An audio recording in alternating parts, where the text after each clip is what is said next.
Hello Internet, and today's video is going to be my November wrap-up, also along with the tomes that I read for Tome Topple. So, little information before we get into the actual books I read. I think I read around 16 books this month. I participated in Tome Topple, and I read a lot of audiobooks because I've just been really trying to read as many books as I can because, as I mentioned before, I want to no longer have bookcase TBRs, but just like maybe a couple shelves and like make sure that I at least have one bookcase that is just filled with books that I've read completely start to finish. So that's where I have. So I've started to listen to audiobooks for books I already own, which I really don't care whether or not I read it myself or have it read to me. So we're going to start with Tome Topple and the books that I actually finished within the 2 weeks of Tome Topple, and then we'll work our way progressively through all the books that I read this month. The first book that I read for Tome Topple is Frontlines by Michael Grant. This is a World War II retelling, but in this, it's the premise of women were allowed to fight in the war as equals. They were drafted. So this covers the perspective of 3 different women fighting in World War II and how they deal with this. Of course, this has a lot of sexism in it, a lot of racism that we have to deal with in this time, because just because these women are fighting as soldiers alongside the men, it does not make them equals. At least it's not as simple as it seems. So I liked the conversations being had.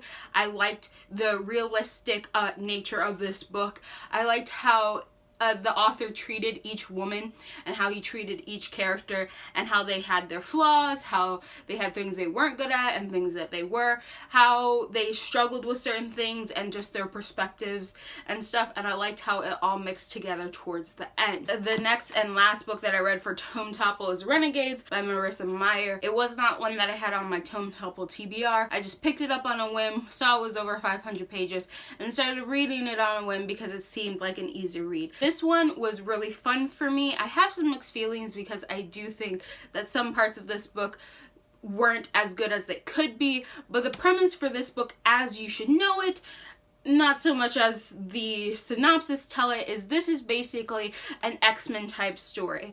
In this case, prodigies are the mutants. So, you know in the old X-Men movies how they would have Xavier and Magneto, and Magneto was of the belief that they should just destroy the government because the government just keeps torturing and harming mutants, and Xavier thinks that they should just work beside non-mutants and try to figure out how to reconcile. Well, this premise is if Magneto won, in this case a man named Ace Anarchy, he destroys the governmental system and they enter into an age of anarchy where there is no governmental system to keep people accountable for their bad actions.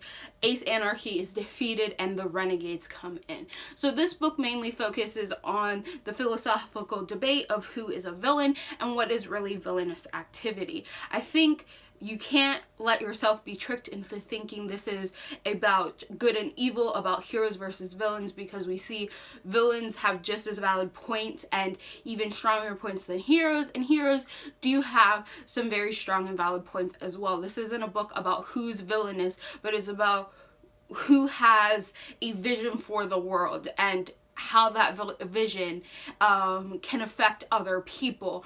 And I think that's the whole premise. It starts off in the very beginning telling you that villainy can equate to a man with a strong vision, but are they really the same thing? So I really like this book. I think it could have been better, but I'll talk more on that later. Next, we're going to go over books that are tomes, being over 500 pages, but that I didn't read within the 2-week bounds of Tome Topple Readathon. So first, we have Carry On by Rainbow Rowell. I've previously read this, but when I started reading audiobooks again, I saw that this had an audiobook, so I borrowed it, I read it, I loved it, I thought it was really, really good. The only problem I had with the audiobook was, in this book, Simon and Baz are the 2 main characters, and they go back and forth in between chapters along with other characters, but with these 2, since they have the largest amount, the narrator would sometimes falter with giving them their specific voices if one character was contained in another. So like if it was a Simon chapter, then sometimes Baz's voice did not sound like the same Baz voice as it did in Baz chapters. So like that was a little weird, right? But it was like infrequent, and I noticed it enough with just one-liners, but it didn't really take away from the book. Still really love this book, still had a really good time, and I'll eventually get around to reading Fangirl so I can enjoy Simon Baz's fan fiction, but that's gonna have to wait. Next we have The Tiger's Daughter by K. Arsenault Rivera. This was magnificent. I cannot wait until the next book. I just fell in love with this whole story. I really love stories about the Mongol Empire and just anything to do with Genghis Khan and how the people worked and like the community and stuff. It is the one place in time in which I would actually risk going back in time. Like, there's not many places that me, with these milk bags and this skin, would risk going back in time with, because I get in a lot of trouble, but I would love to see the Mongol Empire. So this talks about two girls and their fates are intertwined, and one comes from Mongol-ish people and one comes from a Japanese-ish people, and they end up partners in battle and they end up lovers, and this is just like a letter from one girl to the next, telling their story, reminding them of their story, and then just talking about their journey through life, how their fates have entwined, how they see the country and all of this stuff, right? So I loved it. It was like a historical book, but it had a twist to it that was really good, and I loved how it was narrated with the kind of a letter to another person, but with that mix of third person. It was overall really good. And the next book, I think you guys will be really proud of me. So this was actually on my Tome Topple TBR, but I had mentioned that I would like to get it done before Tome Topple, and that my goal for November was to finish this book, and of course I'm talking about Crickett Kingdom by Lee Radu. I finally finished it. I finally bucked up, stopped wussing out, and finished the book. I enjoyed it. I did not enjoy it as much as Six of Crows. I do think the ending was better than the Grisha trilogy, simply how abrupt that kind of felt, where something bad needed to happen for the sake of something bad needing to happen. I think this was a little more natural, simply because in the case of this whole story of it being about 6 criminals trying to create heists, being very manipulative and devious and like doing all the secrecy stuff, and them just not being always great people, and the world that they live in not being a great place to live in. I think it was more natural to have that bad thing happen at the end, or to have some tragedy keep happening to all these different characters and stuff. It was more natural not to have a put together happy ending. I do think that some things towards the ending were really abrupt and all of a sudden, and while it fit more than it did in the Grisha trilogy ending, it was still like, really, like, that seems a little like all of a sudden.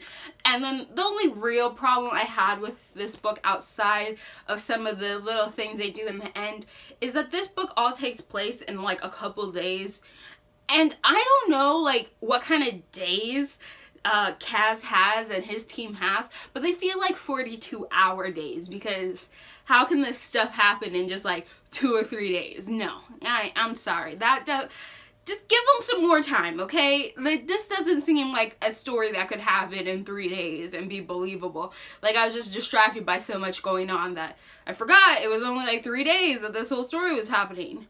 So that time thing was really weird for me. So the next 2 books are books that I read during Tome Topple or partly during Tome Topple, but books that don't count as tomes, so I was really disappointed. First, we'll talk about a book I don't have in physical copy but read on audiobook, and that is The Darker Shade of Magic by V.E. Schwab. So I've been trying to get into V.E. Schwab because all the things that I hear about the stories that she's writing, all the things I hear about like people liking her stories, they all sound like things that I would really enjoy.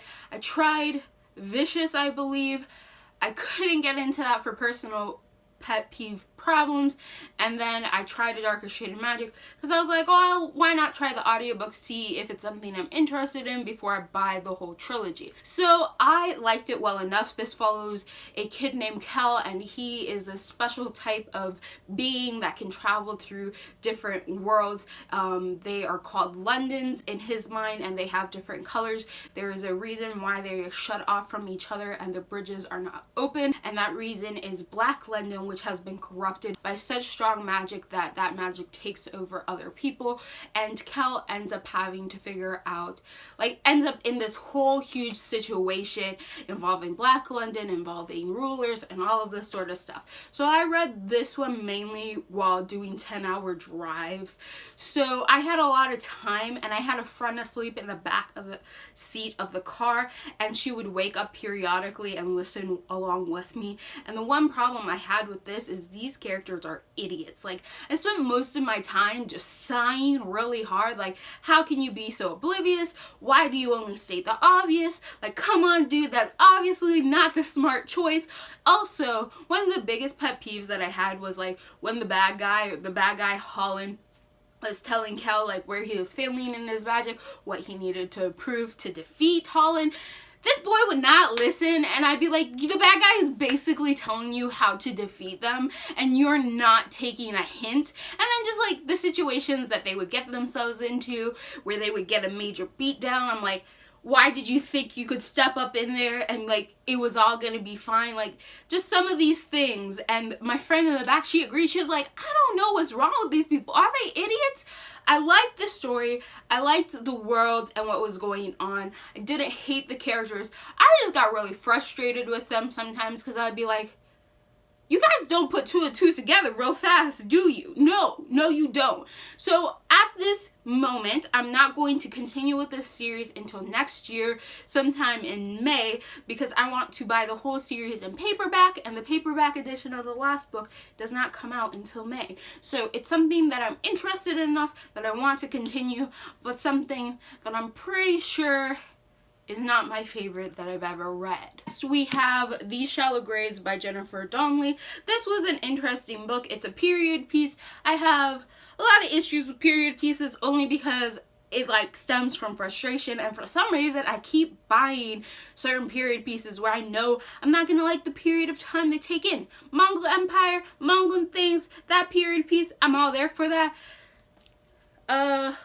Early America, late 1800 period pieces, no, not really a fan, because I get too easily frustrated by the sexism happening. But this is about a girl, her father ends up dead, she wants to be a reporter, she ends up getting along with this one male reporter, and they are going to try to figure out who killed her father and what is going on, because the police believe it was suicide. So it's like this whole little mystery you're trying to put together, that you're trying to see what's going on. Is this girl, she wants to be a reporter, she's this lady, but sometimes she's really dense. And, like, the thing that frustrated me the most about this book was this idea, like, it's something that happens a lot in, like, period pieces, and something that happened a lot in the past that really frustrates me. So it's like, she's a lady, right?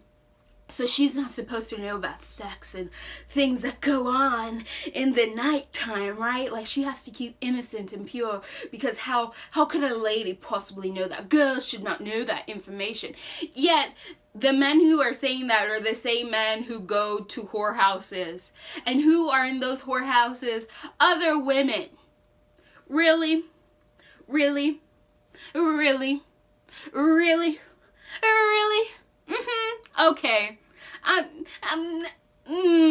So many problems with the fact that women can't handle the knowledge of sex.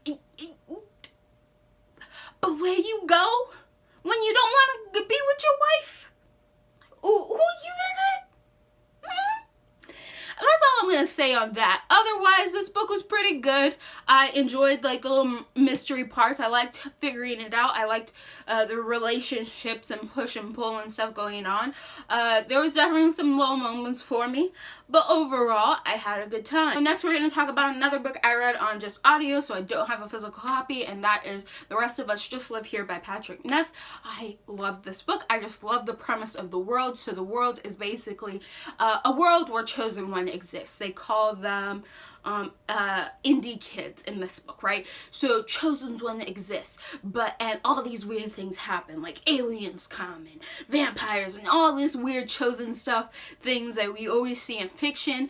However, we have normal people. So this book is about the normal people who exist in a world full of indie kids, because sometimes, even though you're not the chosen one, you have some pretty pretty tough problems you have to deal with. So we follow a boy, and he has a mental disorder like OCD, and it's getting really, really bad. And he's trying to deal with his messed up family, trying to deal with his friends, trying to deal with his insecurity, trying to deal with the fact that he knows that he shouldn't be washing his hands every day, but he keeps doing it anyway, over and over. And just like those struggles that we all have, but with like that added stipulation that, oh, here's the chosen one over here, but just because you're not the chosen one doesn't mean you don't have problems, right? So I definitely loved this book. And next we have Red Rising by Pierce Brown. I read this one on audiobook, and I think the audiobook is the only thing that saved me. So this is like a dystopian set society where there is a caste system based on colors.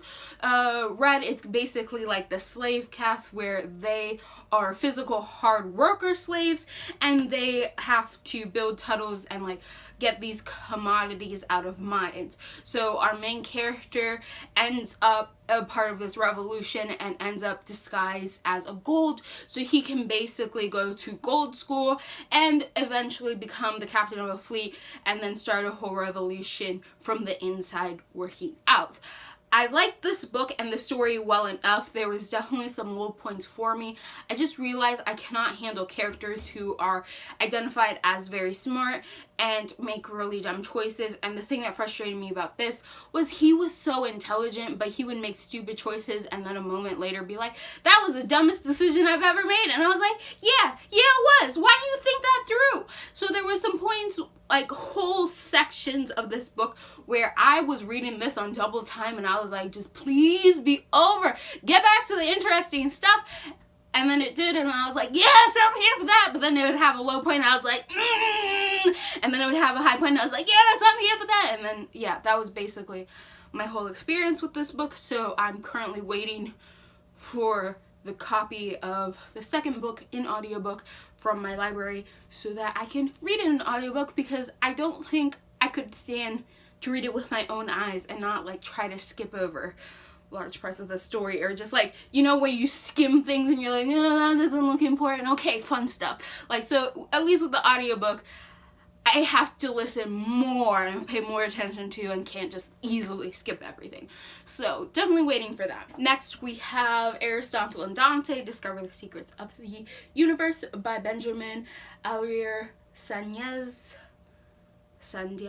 I am so sorry. You would think being Latin I would know how to pronounce Latin names, but no, I can't.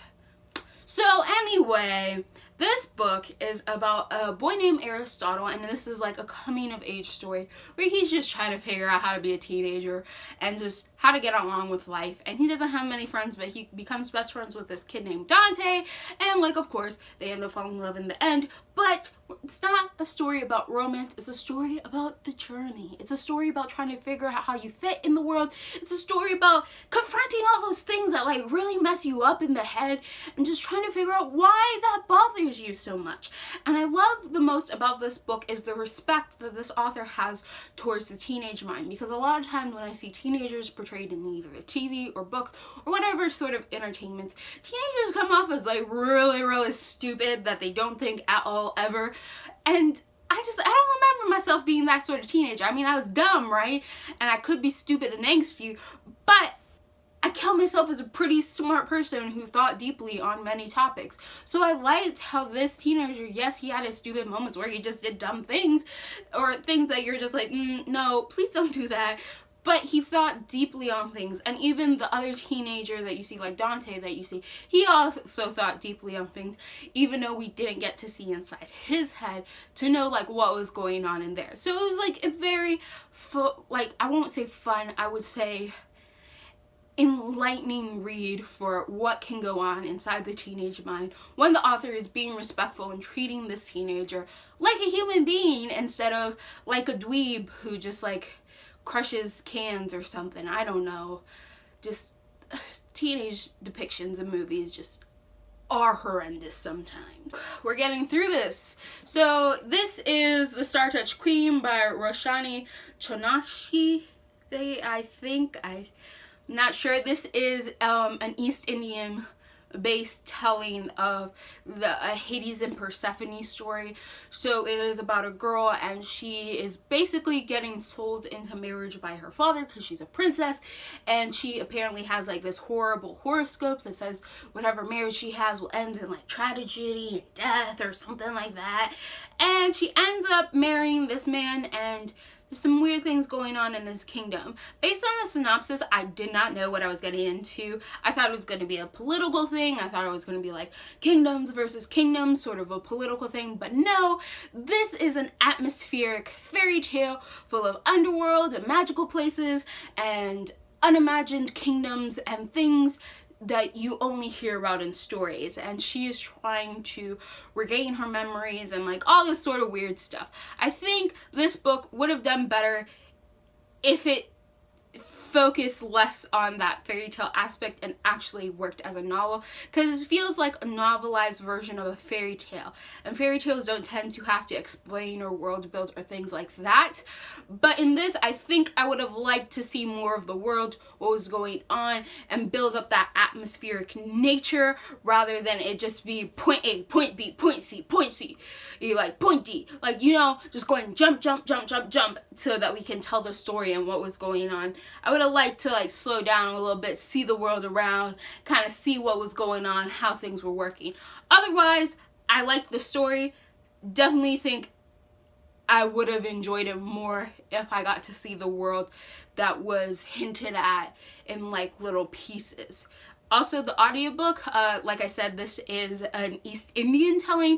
The audiobook was read by a woman with an American accent, so the narrator had her American accent most of the time unless she was voicing a character, which they would get an accented way of speaking, which was very, very nice because it brought you into the world in which we were talking about. But I didn't know why the girl's mind sounded American even though her voice was clearly Indian. Like, I don't know, but that like really messed me up in this audiobook. Next we have The Language of Thorns by Leigh Bardugo.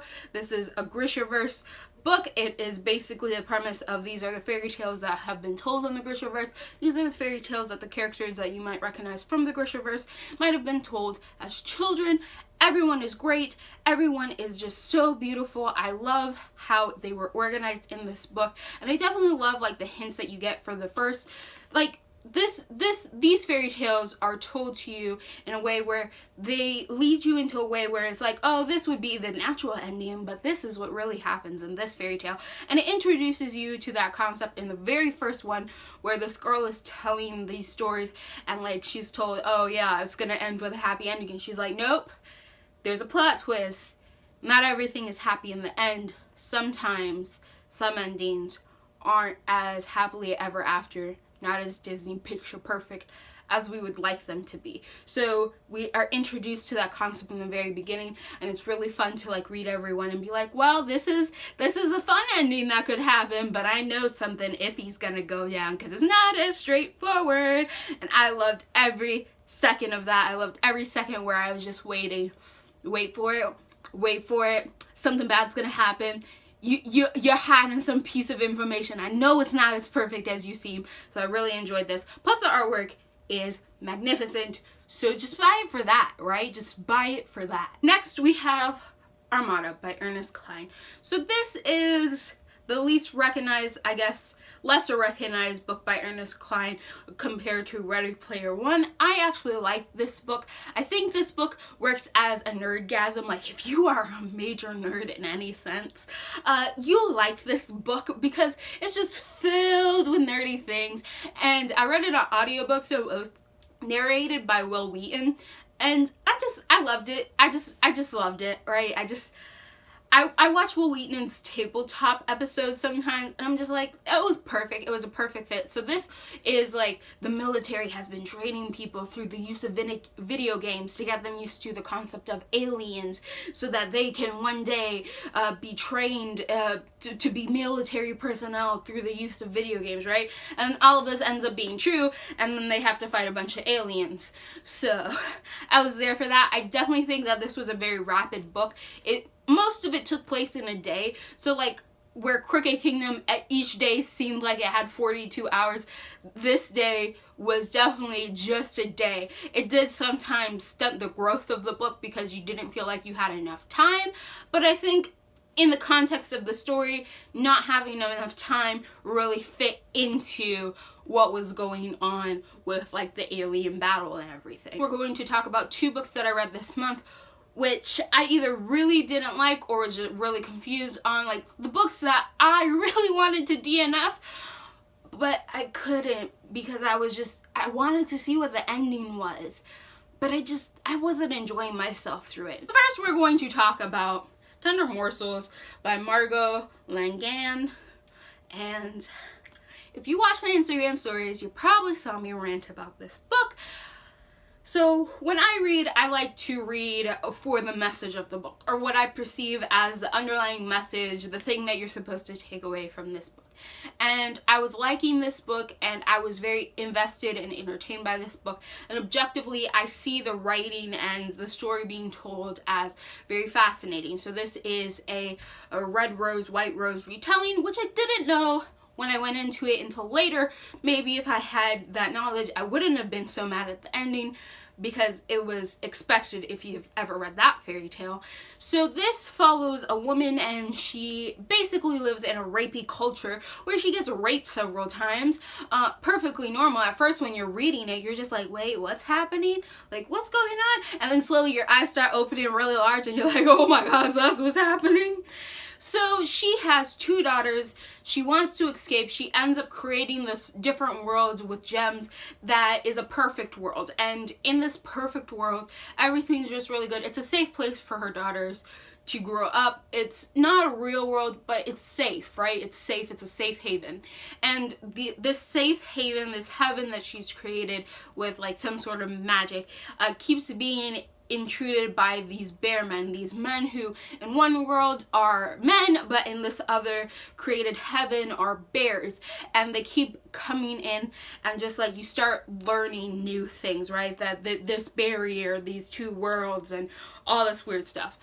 But what I didn't like is the end of the day, this message of this book is about hopelessness. It's about you have to live in the rapey world, and you wanting to raise your children in a world where they can grow up independent and free without worrying that some man is going to rape them on the side of the road. That makes you a bad mother, and that you don't get a happy ending because you were defiled by the rest of the world. So the only person who can get a happy ending in the real world is the person who lives in the real world with the rapey culture, yet stays ignorant of the atrocities, because as the moment that you recognize how horrible the real world is, you no longer get your happy ending. And that is a part that really just no. So I would not be giving this book away or trading it, simply because I never want anyone to ever read this book, because I don't think you should ever read this book. So it will stay on my shelf in a shameful place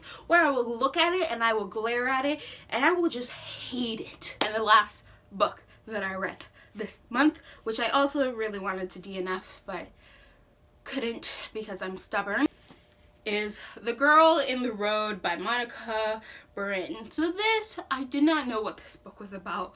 Let's be honest, I picked it up because it looked interesting. I read the synopsis, didn't know what it was about, and never knew what it was about while listening to it on audiobook. I thought the audiobook sounded really cool. I thought it was really nice audiobook, but I just don't understand the story. So this is like a sci-fi science-based book, but like just advanced technology. It follows 2 women, one a grown woman and then another you watch her growing, and somehow these 2 women, their stories are tied together, and all their stories end and start at like Ethiopia, and you're trying to figure out their stories and like how they converge in the end. So this story, the way that I was reading, it's like an awakening, self-discovery, sexual awakening, because they like these women just like they like in their heads they talk about like their preferences, like who they like and like all that sort of stuff. So it's like a sexual awakening and a sexual rebirth, like I don't know, just like a self-discovery sort of thing, trying to figure out who you are and like what you worship and what you believe in and like all that sort of stuff. And there were points where I was like, oh, this is interesting, I'm learning new things, but I don't know what this story is about or what the point of it is really. And I didn't figure out what the point or the story was about until like the last hour of the audiobook. So like the last chapter of this book, I didn't understand how these things went together or why I was being told all this stuff. I finally figured it out, but the thing that still confuses me is why one of the girls thought that she was going to be murdered, because like one of the girls, the one who starts off as a woman, like you meet her as the woman that she is running off because she got bit by a snake, but she's convinced that the snake was put in her bed because someone was trying to murder her. And I still don't understand how she came to the conclusion that all these people are trying to murder her. It never made much sense in the book. It really did work out in the end where I kind of figured out why we were going through all of this, and that tied everything together. But like objectively looking at like pieces, I'm not sure what was going on and why things were being said. That being said, objectively, I do think this is well written. I did think that a lot of the things being said and a lot of the way it was being said was well written. I just don't think this was a story for me, so I didn't understand a lot of it. I understood it in pieces, but I didn't understand it all together, so definitely wasn't the book for me, but I finished it, so it counts. So I have one last book to tell you about. I forgot about it because I didn't put it by the others, so we're going to talk about it now. And this is actually the first book I read in the month. So it's The Diabolique by S.J. Kincaid. This is about a girl who lives in a world where like they don't accept technology and don't want to advance, but they just keep whatever's programmed. So they have this program that lets them create people, and one of the peoples that they can create are these beings called Diaboliques. They're humanoid, but they're like intense warriors, and they can only be imprinted to one person. Our Diabolique named Nemesis ends up having to take the place of her master, this girl, and take her identity and pretend to be her, which is only possible because they live in a society where plastic surgery is just the norm and you only have like 2 common features. So it's really easy to disguise yourself and take the place of other people because, you know, just advancements in a plastic surgery are amazing. So I like this book well enough. It had a lot of politics in it because we have royals and like their relationship. We have this girl, the Diabolique. The only reason why she's there is because a disagreement in advancement of whether or not you should proceed with science or whether or not you should stay stagnant as is. And I loved the manipulative nature of the characters around this girl Nemesis, but I do find this book frustrating because Nemesis was not cut of the same cloth as these manipulative, deceptive sort of politicians, right? She wasn't cut of the same cloth. So she was more of a punchy person, and they were more of a like, I'm gonna slither around you and like trick you sort of person. And it could get a little frustrating because I was just like, oh girl, if the only thing you can do is punch people, just punch them. Like, just punch them. But she couldn't because she had to try to figure out how to fit in with this manipulative society, but she wasn't that good at it that I could appreciate her attempts. So I kind of just wanted her to punch people because that was something she was good at. So I was a little frustrated with that because I couldn't fully enjoy like the weird politics that go on because I was seeing it through the lens of a person who just didn't know how to wade through the waters. So overall, I think I'm gonna leave it here. Like, this book, I'm only gonna buy the Empress if it's like super cheap, but otherwise I'm really good with this being a standalone for me. Entertaining enough, but Nemesis's head in the world that she lives in just frustrates me. Like, not to the sighing point, just I was like, girl, you shouldn't be in this environment. Like, you weren't created for this environment. Please no. Please no. Please no. Like, you're gonna get hurt. Like, not that she's not smart. She just wasn't made devious. So I don't know how long this video is. I don't know how much of this you're gonna see. I don't know how much I talked about each book, but I hope you enjoyed every last second that you did watch. And I want to ask you guys, how do you feel about stories that take place in a couple of days? Do you think they should be like rapidly done, or they should have like 72-hour days? Because I'm not quite sure. Like sometimes the time difference that authors give for their characters to do a thing, I'm just like, what?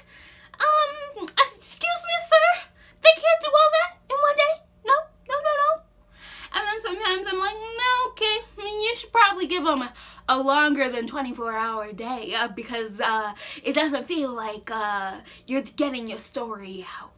So I want you guys to tell me how you feel about what the length of a day should mean in story time.